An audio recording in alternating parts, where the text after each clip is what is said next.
আল্লাহর নবী ডাক দিয়ে বলেন, গো আমার জিবরিল ভাই,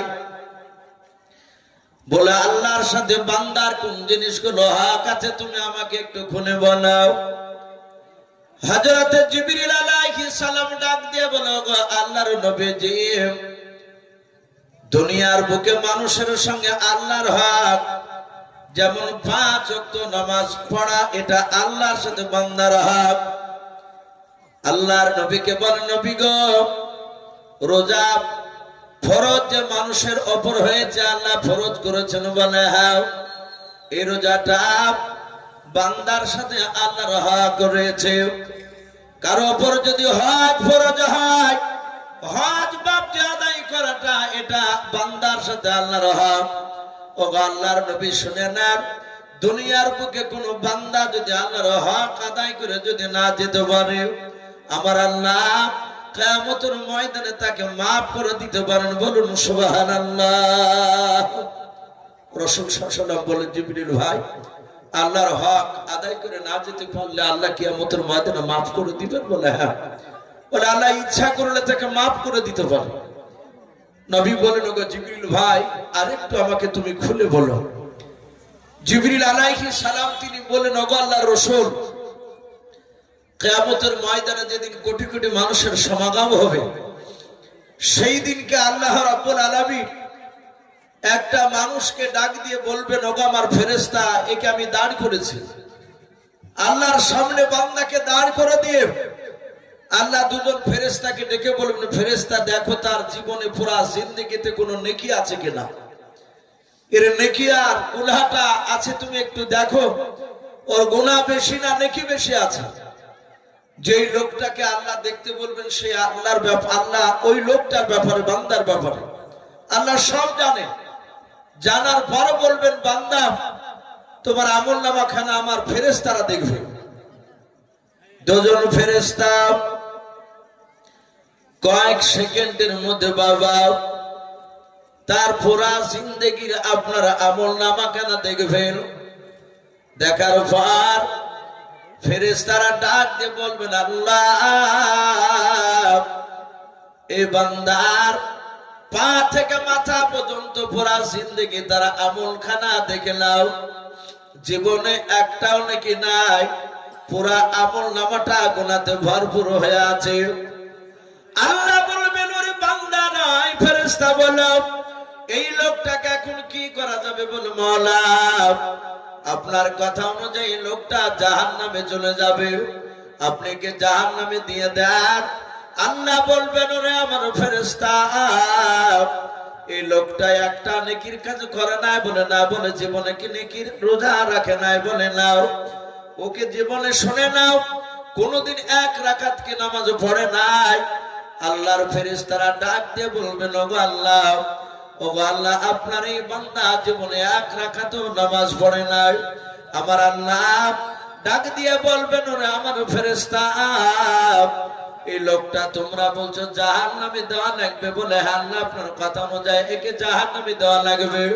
আমার আল্লাহ ডাক দিয়ে বলবেন, ওরে আমার ফেরেশতা, আমি আলা কুল্লি শাইইন কাদির, আমি সর্বশক্তিমান, আমি মাওলা রহমতের যশোডুব দিয়ে দিলাম, আমি জাহান্নামীকে জান্নাতে দিয়ে দিলাম। বলুন সুবহানাল্লাহ।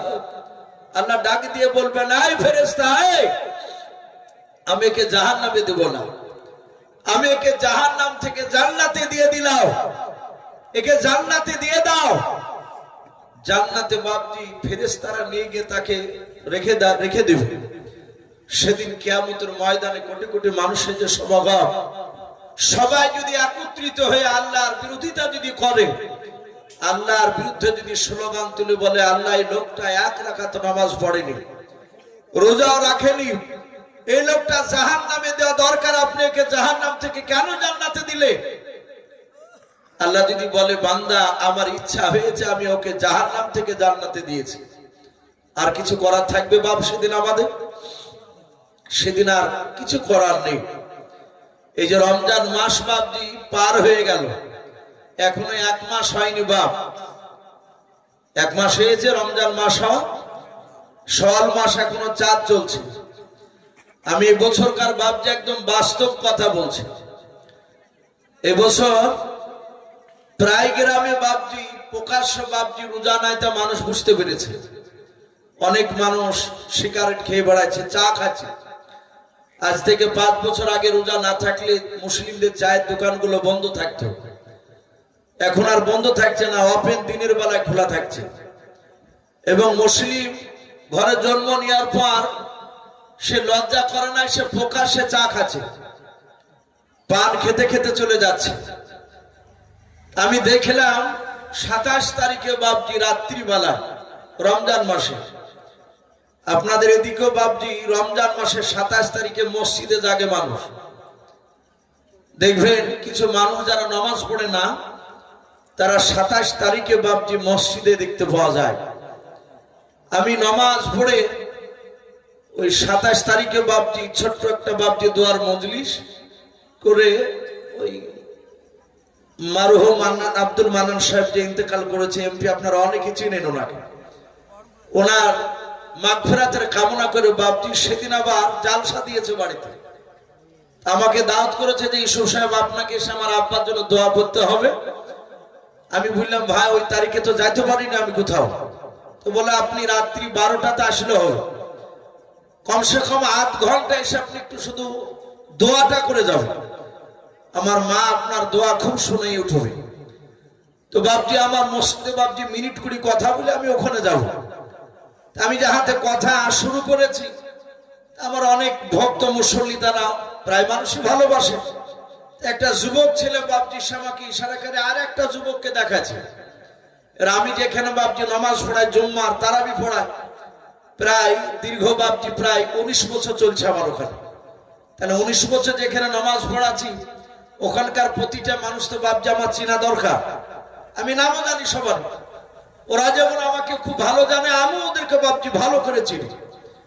আমাকে দেখাচ্ছেন যে ইসুফ সাহেব দেখেন না, দেখেন মানুষ রোজা রাখে না, ও আপনার পেছনে আজকে তারাবি পড়তে হয়েছে 27 তারিখে, মানে ও রাত জাগবে। তাহলে এই যে মানুষটাকে বাবজি ইশারা করে দেখাচ্ছে, ও কিন্তু লজ্জা পেয়েছে। আচ্ছা বলে এই ইশারা করে দেখে একটা টোন কাটানো, তাকে দেখে যে বাবজি একটা ইয়ারকি করা, এটা শরীয়তে বাবজি এটা অনুমতি দেয়নি। আমি বললাম যে ভাই দেখুন, ওনাকে আঙুল দিয়ে দেখেন, উনি এসেছেন আলহামদুলিল্লাহ, ও রোজা রাখে না, তারাবি পড়তে আসে না, আমিও জানি আপনারাও জানেন, কিন্তু হেদায়েতের মালিক হচ্ছেন আমার আল্লাহ। এই লোকটা আজকে এসেছে, সে লোকটা পরিবর্তন হতে পারে, তো পারে কি পারে না কথা বলে। একটা বেনামাজি মানুষ সে নামাজি হতে পারে, সারা জীবন মদ খাচ্ছে, আল্লাহ হেদায়েত করলে বাবজি সে মসজিদে ঢুকে সে আর বেদিন হবে না, সে আর নামাজ ছাড়বে না, এরকম বান্দা অনেক রয়েছে।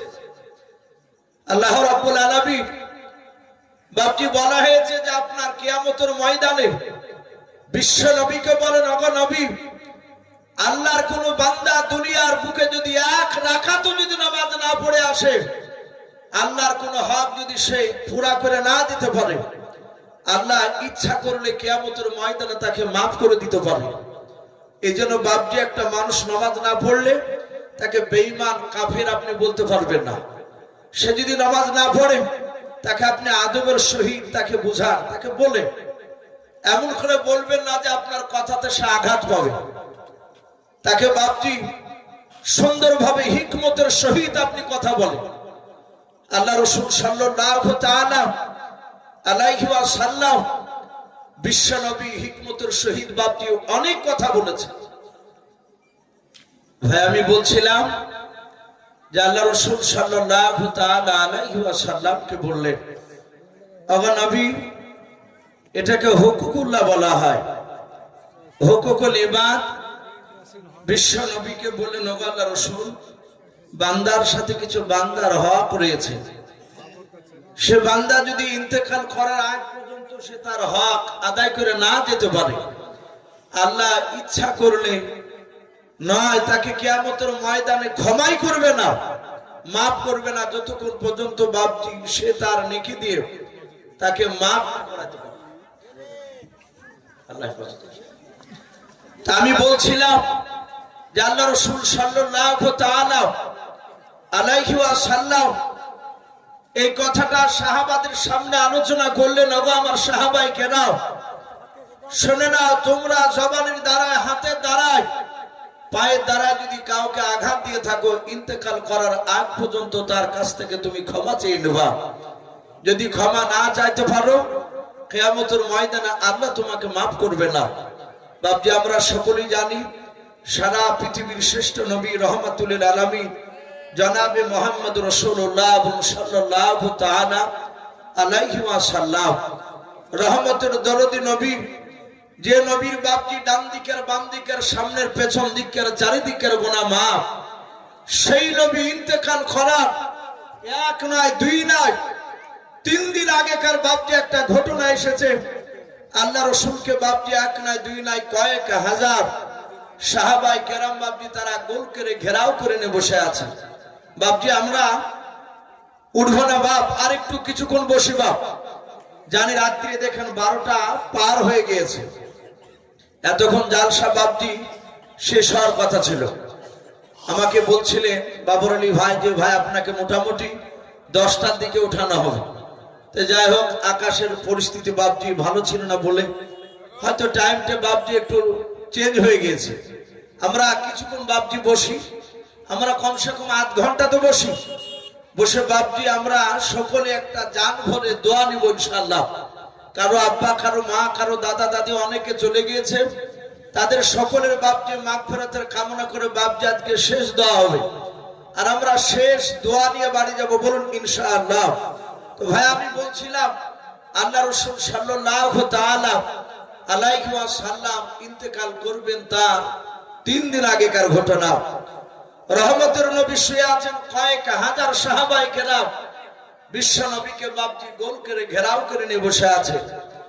সকলেই বাপজি রাসূলের চেহারার দিকে বাপজি তাকাচ্ছেন, যারা দেখতে পাচ্ছিলেন কাছে। সকলের চোখ দিয়ে ঝরঝর করে পানি ঝরছিল যে আমার বিশ্ব নবী রহমতের নবী দুনিয়ার বুক থেকে বিদায় নিয়ে চলে গেলে আমাদের দিনের রাহবার কে হবে, আমাদেরকে কে পরিচালনা করবে। আমার বিশ্বনবীর সাহাবারা বাপজি সকলে কাঁদছিলেন, চেঁচিয়ে কাঁদছিলেন না। তারা জানতেন যে নবীজির দরবারে চিৎকার করে কান্না করা এটা চরম বেয়াদবি। জোরে কথা বললে নবীর গলার আওয়াজে চেয়ে যদি আমাদের সাহাবাদের গলার আওয়াজ বেশি হয়ে যায়, তাহলে কিয়ামতের ময়দানে জান্নাত যেতে গিয়ে বাপজি আটকা পড়ে যেতে হবে। তাই সাহাবায়ে কেরামরা কেউ বাপজি জোরে জোরে চিল্লাছিলেন না, আস্তে আস্তে কাঁদছিলেন। 2 চোখের কোলা দিয়ে ঝরঝর করে পানি ঝরছিল। আমার বিশ্ব নবী রহমতের দরুদ নবী জনাবে মুহাম্মদ রাসূলুল্লাহ সাল্লাল্লাহু তাআলা আলাইহি ওয়াসাল্লাম নবী আমার সাহাবায়ে কেরামদের দিকে লক্ষ্য করে বলল, গো সাহাবারা, আমার হাত ওখানে ধরে একটু উঁচু করে বসে দাও। আল্লাহ রাসূলের সাহাবা নবীজির বাপজি ডান পাশে, বাম পাশে দুজন জামাই হযরতে ওসমান গনি রাদিয়াল্লাহু তাআলা আনহু তিনি দাঁড়িয়েছিলেন। নবীর ছোট জামাই ওসমান গনি রাদিয়াল্লাহু তাআলা আনহু তিনিও দাঁড়িয়েছিলেন। আল্লাহর নবীর 2 জামাই নবীজির 2টো হাত বাপজি ধরে নবীকে উঁচু করে বসে দিলেন। আল্লাহর নবীজির মাথা যন্ত্রণা বেশি হয়েছিল। নবী আমার বেশি করে বাবা দাঁড়াতে পারছিলেন না, একাই উঠে বাপজি বসতে পারছিলেন না। আল্লাহর নবীর সাহাবা ওসমান গনি রাদিয়াল্লাহু তাআলা আনহু ডান হাতখানা ধরলেন, আলী বাম হাতটা নবীর ধরলেন। আল্লাহ রাসূলকে একটু উঁচু করে বসে দিয়ে ওসমান গনি এভাবে নবীর পেছন দিকে বাপজি পিঠের দিকে হাত বানিয়ে দিলেন। ডাক দিয়ে বল, নবী আর আপনাকে উঁচু করে বসানো যাবে না। নবী বলেন, কেন সাহাবা? বলে, নবী আপনার মাথা যন্ত্রণা বেড়ে গিয়েছে। হাদিসে পাওয়া যায় আল্লাহর নবীজি ইন্তেকাল করার আগে বাবা 13 দিন ধরে নবীজির মাথা যন্ত্রণা বেশি ছিল। আল্লাহর নবী 13 দিন মাথা যন্ত্রণার কারণে নবী আমার 17 ওয়াক্তের ফরজ নামাজের সাহাবাদেরকে নিয়ে নবীজি ইমামতি করতে পারেননি। আল্লাহর নবীজিকে পেছন করে নবীর বন্ধু আবু বকর সিদ্দিক রাদিয়াল্লাহু তাআলা আনহু তিনি ইমাম হয়ে বাপজি নামাজ পড়িয়েছিলেন।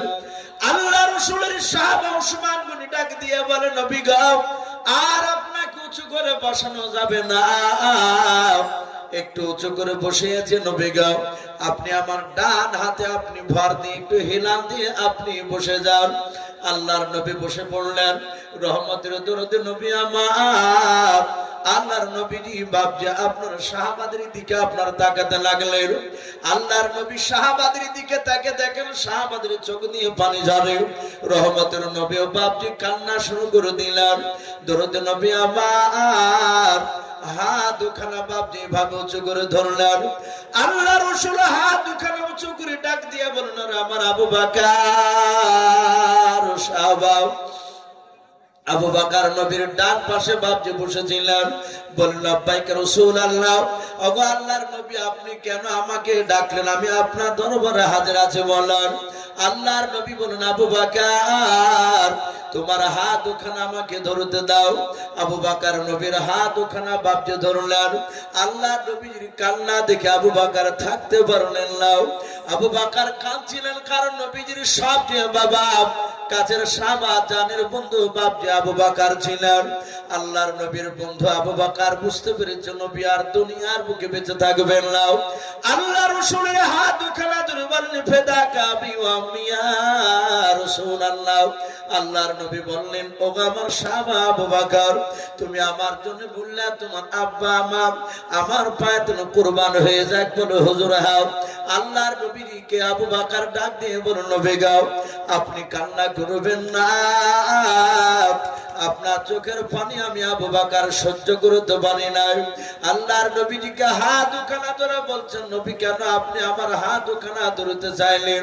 দরদি নবী রহমতের নবী ডাক দিয়ে বলেন, আবু বকর শুনে নাও, আমি আর মনে হয় দুনিয়ার বুকে বেশি দিন বেঁচে থাকবো না।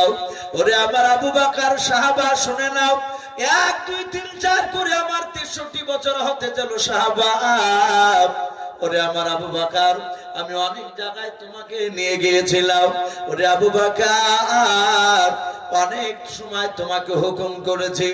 ও আমার আবু বকর আমার জবানের দ্বারাই, আমার হাতের দ্বারা, আমার পায়ের দ্বারা যদি তুমি কোনোদিন আঘাত পেয়ে থাকো, ওরে আমার আবু বকর আমি তোমার হাত দুখানা ধরে ক্ষমা চাইতেছি।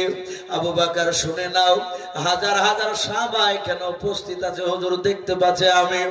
আল্লাহ রাসূল ডাক দিয়া বলেন, ওরে আবু বকর শুনে নাও, হাজার হাজার সাহাবার সামনে হয় তুমি আমাকে ক্ষমা করে দাও, নতুবা তার প্রতিশোধ বদলা তুমি নিয়ে নাও। আল্লাহর নবীজির বন্ধু আবু বকর সিদ্দিক রাদিয়াল্লাহু তাআলা আনহু নবীজির হাত দুখানা জুড়ে ধরে কাঁদেন আর বলেন, নবী গো আপনি জীবনে কোনোদিন অন্যায় করেননি। ওগো নবী আপনি কাউকে আঘাত দিয়ে কথা বলেন নাই। আল্লাহর রাসূলের জীবনীতে বাপজি পাওয়া যায়, নবী আমার কলমার দাওয়াত দিতে গিয়েছেন। এক ইহুদি যুবক বাবা আল্লাহ রাসূলের বাপজি নবীকে চিনে নাও, নবী যে আখিরি জামানার পয়গম্বর। ইহুদি বাপজি নবীকে বিশ্বাস করে নাও। ইহুদির বাপজি আবু জেহেলের কথা মোতাবেক শুনে বাবা ইহুদি দৌড়তে দৌড়তে এসে আল্লাহর নবীর কাছে এসে নবীর বাম দিকের গালে বাপজি ঠাস করে চড় লাগিয়ে দিল। এত জোরে ইহুদি থাপ্পড় মারল নবীর পবিত্র গালে।